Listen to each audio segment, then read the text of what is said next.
Welcome to big TV digital exclusive breaking news. Wanaparthy highway కేసును పోలీసులు ఛేదించారు. అయితే ఈ కేసును కాకి మూవీ తరహాలో కేవలం 2 రోజుల్లోనే ఛేదించారు. ఈ కేసుకు సంబంధించి ఎవరైతే ఇన్వాల్వ్ అయి ఉన్నారో ఆ గ్యాంగ్ను కూడా పోలీసులు అరెస్ట్ చేశారు. అయితే ఈ ఘటనలో అసలు ఏం జరిగింది, పోలీసులు ఏ విధంగా ఈ కేసును ఛేదించారు, ఎంతమంది బాధితులు ఉన్నారు, ఎంతమందిని అదుపులోకి తీసుకున్నారు అనే వివరాలు ఒకసారి చూద్దాము. అయితే తిరుపతి వెళ్ళి వస్తూ ఉండగా కూడా వనపర్తి హైవే పక్కనే ఒక కారులోనైతే జగిత్యాల జిల్లా వాసులైతే ఆగి ఉన్నారు. అయితే ఆగి ఉన్న వారిపైనైతే కారులో ఉన్న వారిపై కత్తులతోనైతే వీళ్ళంతా దాడి చేసి ఈ దుండగులు కూడా 13 తులాల బంగారాన్ని ఎత్తుకొని వెళ్ళారు.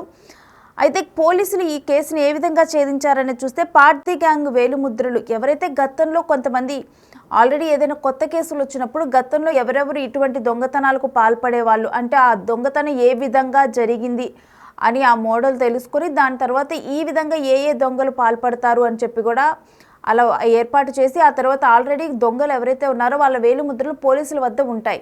సో ఆ విధంగా ఆ యాంగిల్లోనే ఈ కేసును దర్యాప్తు కొనసాగిస్తే ఆల్రెడీ అప్పటికే పార్టీ గ్యాంగ్ వేలుముద్రలతోనైతే ఈ వేలుముద్రలు సరితూగటం జరిగింది. సో అదే ముఠాగానైతే పోలీసులు గుర్తించడం జరిగింది. ఈ కేసు ఛేదనంతా కూడా కాకి సినిమా తరహాలో జరిగింది. అయితే ఎవరైతే వనపర్తి జిల్లా వాసులు ఉన్నారో వాళ్ళు జాతీయ రహదారిపై జరిగిన బీహార్ పార్టీ గ్యాంగ్ దోపిడీని పోలీసులు ఛాలెంజ్గా తీసుకొని అయితే ఛేదించారు. జగిత్యాల జిల్లాకు చెందిన 3 కుటుంబాలు తిరుపతికి వెళ్ళి తిరిగి వస్తూ ప్రయాణంలో అలసిపోయి అయితే జాతీయ రహదారి NH-44కి ఒక సైడ్ను జనరల్గా అందరూ ఆపుకున్నట్లు ఆపుకొని కొంత రెస్ట్ తీసుకొని మళ్ళీ స్టార్ట్ అవుదాము అని చెప్పి కూడా అనుకోవటం జరిగింది. అయితే కొంత ఆ రెస్ట్ తీసుకునే టైంలోనే ఒక 13 మంది ఎక్కడి నుంచి వచ్చారో రావటం జరిగింది. వచ్చిన తర్వాత వాళ్ళు వీళ్ళ మీద దాడి చేసి కూడా వాళ్ళని బెదిరించి వాళ్ళ దగ్గర ఉన్న బంగారు ఆభరణాలు తీసుకొని వెళ్ళారు. అయితే ఆ విషయం తెలిసిన వెంటనే కూడా ఇటు పోలీసులు సీరియస్గా తీసుకొని 2 రోజుల్లోనే ఈ పోలీసులు దర్యాప్తు కొనసాగించటము, ఆ వేలుముద్రలు సరితూగటము, ఇక పార్టీ గ్యాంగ్గానైతే ఈ గ్యాంగ్ వాళ్ళే చేశారని గుర్తించడం జరిగింది. ఇక వెంటనే కూడా వాళ్ళు మహారాష్ట్ర వెళ్ళిపోయి మహారాష్ట్రలో ఒక 4గురిని అయితే అదుపులోకి తీసుకున్నారు. అయితే 13 తులాల బంగారాన్ని అయితే వాళ్ళు తీసుకోవడం జరిగింది. అయితే ప్రజెంట్ బీహార్కి చెందిన పార్టీ గ్యాంగ్ గారు అయితే గుర్తించి వాళ్ళ ముగ్గురు కూడా ఒక 4గురు మహారాష్ట్రలో అదుపులోకి తీసుకున్నారు. దానికి సంబంధించిన దృశ్యాలు చూస్తున్నాం. వాళ్ళ వద్ద నుంచి తీసుకున్న వాళ్ళ బంగారం అది. సో 13 తులాల బంగారం దాన్ని రికవరీ చేశారు. ఆ తర్వాత ఆ 4గురిని కూడా అరెస్ట్ చేయటం అనేది జరిగింది. ఈ తరహా దొంగతనాలు అయితే వీళ్ళు చేస్తూ ఉంటారు పార్టీ గ్యాంగ్. అయితే అసలు దీనికి సంబంధించి బాధితులు ఏమంటున్నారు అనేది ఒకసారి చూద్దాం. నేను కూడా బాత్రూమ్ల కాడ డ్యూటీ బాత్రూమ్ల కాడికి వెళ్ళి ఉంటాను. అయితే నైట్ పూట లైట్లు వేసుకొని వచ్చిన వాళ్ళకి నేను లోపల లైట్లు వేసి నీళ్ళు వాటర్ పెడతాను. వాటర్ పెడితే ఏం చేసి రాత్రి 11:30 వచ్చి మా సార్లు ఫోటో దింపిందాను పెట్రోలింగ్ వాళ్ళు. ఫోటో దిగినప్పుడు 2 సెల్ఫ్ ట్రాక్టర్లు ఆగినాయి, 2 సెల్ఫ్ బండ్లు ఆగినాయి. ఆగినాక వచ్చి మళ్ళీ పండుకున్నాక ఇది 3 గంటలకు వచ్చింటుంది బండి కారు. 3:30కి అట్రాక్షన్ జరిగింది. నాకు ఆల్రెడీ బయట గడబెట్టింది. అది శబ్దం వాళ్ళు ఇదైనప్పుడు నాకు శబ్దం వచ్చింది. ఏంది లొల్లి అవుతుంది, ఆడపిల్లలు అరుస్తున్నారని నేను చూసిన. బయటకు వద్దామంటే ఇంకా బయట గడబెట్టింది. రానికి ఇబ్బంది. వాళ్ళు వెళ్ళిపోయినాక ఈ కారుల్లో ఆడపిల్లలు వచ్చి నా గడ తీసి అప్పుడు చూస్తే బాగా దెబ్బలు, వాళ్ళ ఘోరంగా దెబ్బలు. అప్పుడప్పుడు అంబులెన్స్ పిలిపించి మా పెట్రోల్ ఇంగలో పిలిపించి అంబులెన్స్లో పంపించి మళ్ళీ పోలీసులు వచ్చినాక ఇట్లా చెరుకు వాళ్ళు సరిపోయాయని చెప్తే వాళ్ళు పోయి వాళ్ళని పట్టుకొచ్చింది, డ్రైవర్లను పట్టుకొచ్చి స్టేషన్లో చేసింది. అయితే 2 రోజుల్లో కూడా ఈ కేసును పోలీసులు ఛేదించడం వల్ల అయితే ప్రజెంట్ అయితే బాధితుల నుంచి కూడా ప్రశంసలు అందుతున్నాయి పోలీసులకి. అయితే బీహార్కు చెందిన పార్టీ గ్యాంగ్ దోపిడీలు దారుణంగా ఉంటాయని అంటున్న మల్టీ జోన్ 2 IG సత్యనారాయణతో మా ప్రతినిధి శంకర్ ఫేస్ టు ఫేస్. కాకి సినిమా తరహాలో పార్టీ గ్యాంగ్ చేసినటువంటి ఒక దారి దోపిడీని పోలీసులు ఎట్టకేలకు త్వరితగతిన ఛేదించారు. ముఖ్యంగా వనపర్తి పోలీసుల సాయంతో ఓవరాల్గా అక్కడ జాతీయ రహదారి NH-44పై పెబ్బేరు సమీపంలో జరిగినటువంటి ఈ సంఘటన చాలా పోలీసులు సీరియస్గా తీసుకున్నారు. ముఖ్యంగా మల్టీ జోన్ 2 IG సత్యనారాయణ దీని మీద ప్రత్యేకమైనటువంటి దృష్టి సారించారు. ప్రజెంట్ మనతో ఆయన ఉన్నారు, ఆయనతో మాట్లాడదాం. సార్, చూస్తాం అంటే ఎక్కడైనా సరే దొంగతనాలు ఇవన్నీ అనేది కూడా కామన్గా వచ్చేది, కానీ ఒక్కసారిగా దారి దోపిడీ అనేది కూడా ఉమ్మడి జిల్లా వ్యాప్తంగా కూడా ఒక హాట్ టాపిక్గా మారింది. అసలు దీన్ని ఎట్లా ట్రై చేశారు, దీన్ని ఎట్లా సీరియస్గా తీసుకున్నారు, ఎట్లా ముందుకెళ్లారు? ఇది చాలా సంచలనాత్మకమైన డెకాయిటీ అండి. ఎందుకంటే దక్షిణ భారతదేశం ఉత్తర భారతదేశాన్ని తెలంగాణ రాష్ట్రం కలుపుతుంది. వేర్ నార్త్ మీట్ సౌత్ అని. సో అటు విజయవాడ, అటు సంగారెడ్డి, జహీరాబాద్ 65, అట్లాగే ఇటు కాశీ టు కన్యాకుమారి, ఇటు కర్నూలు నుంచి హైదరాబాద్ కనెక్టివిటీ ఉన్న మహబూబ్ నగర్, వనపర్తి, గద్వాల్ జిల్లాల్లో ఉన్న చాలా ఇంపార్టెంట్. ఎందుకంటే ఇది కరెక్ట్గా అర్ధరాత్రి అయ్యేదడికి వెహికల్స్ అన్నీ మూమెంట్ ఉంటాయి. అటు అరుణాచలం, తిరుపతి నుంచి హైదరాబాద్ వచ్చినా, లేకపోతే హైదరాబాద్ తెలంగాణలో వాళ్ళు అటు వెళ్ళినా కూడా. సో ఈ రాత్రిపూట సేఫ్టీ అనేది చాలా ఇంపార్టెంట్. ఇటువంటి రాత్రిపూట అరుణాచలం, తిరుపతి నుంచి జగిత్యాల సంబంధించిన వాళ్ళు ఇటు స్లీపీగా ఉండి అక్కడ ఉండటం, వాళ్ళ మీద పాశవికమైన దాడి చేయటం చాలా ఛాలెంజింగ్గా తీసుకున్నాం. హైదరాబాద్ లెవెల్లో డీజీ గారు, ఏడీజీ, సిఐడి, అట్లాగే ఎస్పీ ఆ రోజు నుంచి వనపర్తి గిరిధర్ గారు చాలా ప్రతిష్టాత్మక తీసుకుంది. ఎందుకంటే ఈ ఒక సెన్స్ ఆఫ్ సెక్యూరిటీ లేకపోతే చాలా భయపడతారు.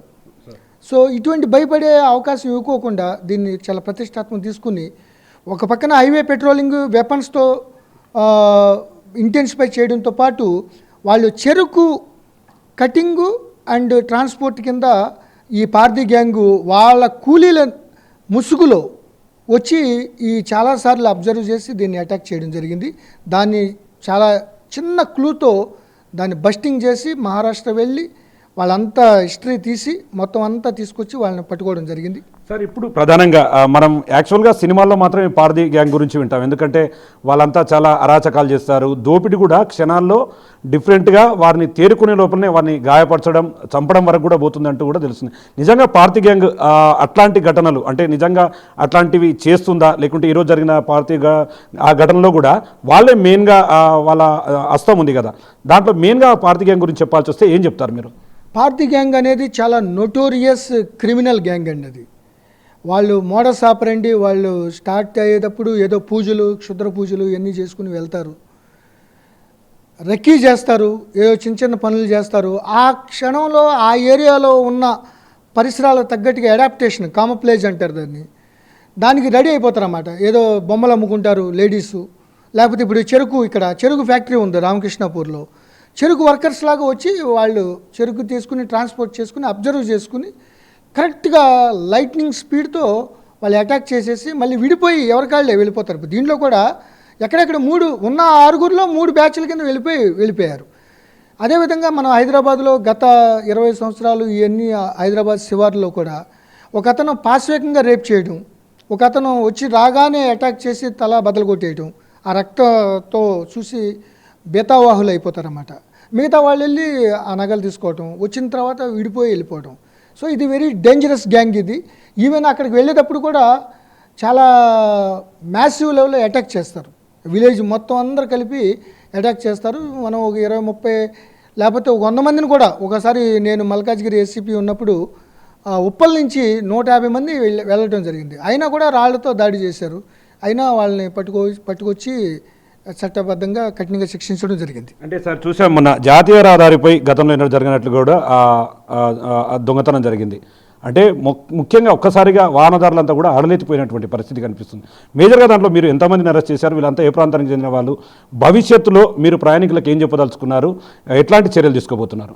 డెఫినెట్గా అండి, ఇది రియల్గా చాలా సంచలనాత్మకమైంది. ఒక అభద్రతా భావంగా గురయ్యే అవకాశం ఉండే సంఘటన. సో మామూలు పెట్రోలింగ్ ఉన్నప్పటికీ ఇంత పాశవికంగా ఒక కారు ఆగి ఉన్న కారుని వీళ్ళు నలుపక్కల బండరాలతో కొట్టడం చాలా సీరియస్ విషయం. అందుకనే ప్రతిష్టాత్మక తీసుకుని ఇటువంటి గ్యాంగ్స్ ఏమైతే ఉన్నాయో దాన్ని డీటెయిల్స్, ఆ యొక్క ట్రెండ్స్ తీసుకుని వెపన్స్ సహాయంతో ఈ పోలీస్ పెట్రోలింగ్ ఇంటెన్సిఫై చేస్తాం. ఒక వనపర్తి కాదు, గద్వాల్, వనపర్తి, సూర్యాపేట, నల్గొండ, సంగారెడ్డి ఏదైతే హైవేస్ మీద ఉన్నారో, అట్లాగే నాందేడ్ రోడ్లో కూడా జోగిపేట నుంచి ఒక ఇంటెన్సిఫై చేయడంతో పాటు అనుమానితుల్ని వీళ్ళందరూ కూడా కస్టడీలో తీసుకోవడం ఒక పద్ధతి అయితే, 2 అవేర్నెస్, కొన్ని సైనేజీలు పెట్టి ఎక్కడ పడితే వాహనాలు అక్కడ ఆపకుండా, కొన్ని బేస్ ఉన్నాయి అయినా కూడా అట్లా కాకుండా కొన్ని స్పెసిఫిక్ పీరియడ్లో రోడ్ సేఫ్టీ అధికారులు కూడా ఉన్నారు, వాళ్ళ దృష్టిలో పెట్టుకుని కొన్ని ఏరియాస్లో స్టాటిక్ అవసరమైతే గార్డులు పెట్టి ఒక 20-30 మంది 40 మంది ఒకవేళ ఉంటే అక్కడ పార్క్ చేసుకునే విధంగా వాళ్ళ సేఫ్టీ ఉండే విధంగా 3 ఎస్పీలతో, ఈ పక్కన 3 ఆ పక్కన 3 6 ఎస్పీలతో మీటింగ్ పెట్టి ఒక ప్రణాళిక సిద్ధం చేస్తున్నాం. తద్వారా ఈ హైవేస్ మీద ఏ అర్ధరా కూడా ఎటువంటి అగాత్యాన్ని పాల్పడకుండా ఉండే విధంగా అన్ని జాగ్రత్తలు తీసుకున్నాం. ఈ గ్యాంగ్స్ పట్ల మాత్రం చాలా సీరియస్గా ఉంటాం.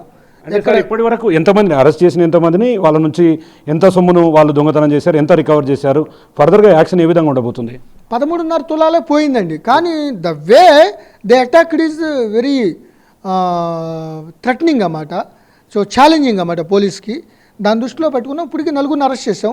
ఇంకొక 2 పాండురంగ కాలే అండ్ సంజయ్ పవార్, వాళ్ళిద్దరూ కూడా పింప్రి, ఆ బీడ్ జిల్లా, అదేవిధంగా ఔరంగాబాద్ జిల్లాలో అట్లా ఉన్నారు వాళ్ళు స్కాటర్ అయ్యి. సో వాళ్ళ ఇద్దరిని కోసం 2 టీంలు పంపించడం జరిగింది. అతి త్వరలో వాళ్ళని అరెస్ట్ చేయడం జరుగుతుంది. దీంతోపాటు వీళ్ళ రిలేటెడ్ ఓ పక్కన మేవాడ్ గ్యాంగు ఏటీఎం, అట్లాగే బదయూం గ్యాంగు ఈ యొక్క బ్యాంకుల్ని కొల్లగొట్టేవాళ్ళు, ఇట్లా పార్దీ గ్యాంగు, ఈ 3 గ్యాంగుల పట్ల తెలంగాణ పోలీసు చాలా అప్రమత్తంగా ఉంది. పర్టికులర్లీ మల్టీ జోన్ 2లో ఉన్న ఈ జహీరాబాద్ నుంచి సంగారెడ్డి రూటు, ఇటు కూకట్పల్లి మియాపూర్ రోడ్డు, అదేవిధంగా సూర్యాపేట విజయవాడ హైదరాబాద్ రూటు, అట్లాగే ఇటు గద్వాల్ కర్నూలు నుంచి హైదరాబాద్ రూట్లో పటిష్టమైన బందోబస్తు ఏర్పాటు చేయడం జరుగుతుంది. అందరూ కూడా మినిమం డిఎస్పీ, సిఐ, ఎస్ఐ లెవెల్లో ఆఫీసర్లు వెపనరీతో ఒక సెన్స్ ఆఫ్ సెక్యూరిటీ ఇస్తాం. ఎవరు భయపడాల్సిన పని లేదు.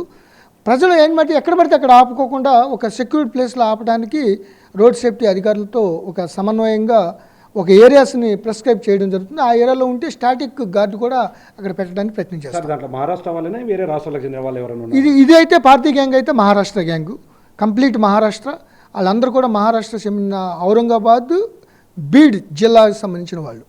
చూస్తున్నాం మొత్తంగా రాష్ట్రంలో ఈ విధమైనటువంటి దొంగతనం చాలా రోజుల తర్వాత జరగడం, దీన్ని సీరియస్గా తీసుకున్నటువంటి పోలీసులు అయితే ఈ యొక్క పార్టీ గ్యాంగ్కి సంబంధించినటువంటి దొంగతనాన్ని వెంటనే పసిగట్టడం, దానికి సంబంధించి వనపర్తి జిల్లా ఎస్పీ రావుల గిరిధర్, అదేవిధంగా మల్టీజోన్ 2 ఐజీ సత్యనారాయణ సైతం కూడా పూర్తిగా దీని మీద దృష్టి పెట్టి వారిని ఎట్టకేలకు పోలీసులు అదుపులోకి తీసుకున్నారు. వారి నుంచి అక్కడ నుంచి కొట్టేసినటువంటి బంగారును కూడా ఇప్పటికే రికవర్ చేసినటువంటి పరిస్థితి ఇక్కడ కనిపిస్తుంది. రాబోయే రోజుల్లో ఈ యొక్క ఇలాంటి డెకాటీ జరగకుండా, అంటే రహదారులపై జరిగే డెకాటీలనే చాలా బీభత్సంగా చేస్తారు పార్టీ గ్యాంగ్. ఇలాంటివి జరగకుండా ఖచ్చితంగా పోలీసులను దగ్గరుంచి రాబోయే రోజుల్లో ఎలాంటి ప్రమాదాలు, దొంగతనాలు జరగకుండా చూస్తామని చెప్పి కూడా మల్టీ జోన్ ఐజీ సత్యనారాయణ చెప్తున్నటువంటి పరిస్థితి ఇక్కడ కనిపిస్తుంది. ఇది ఓవరాల్గా పెబ్బేరు జాతీయ రహదారిపై జరిగినటువంటి దొంగతనానికి సంబంధించినటువంటి update. Camera person Nageswara Shankar Goud, big TV, Wanaparthy నుండి.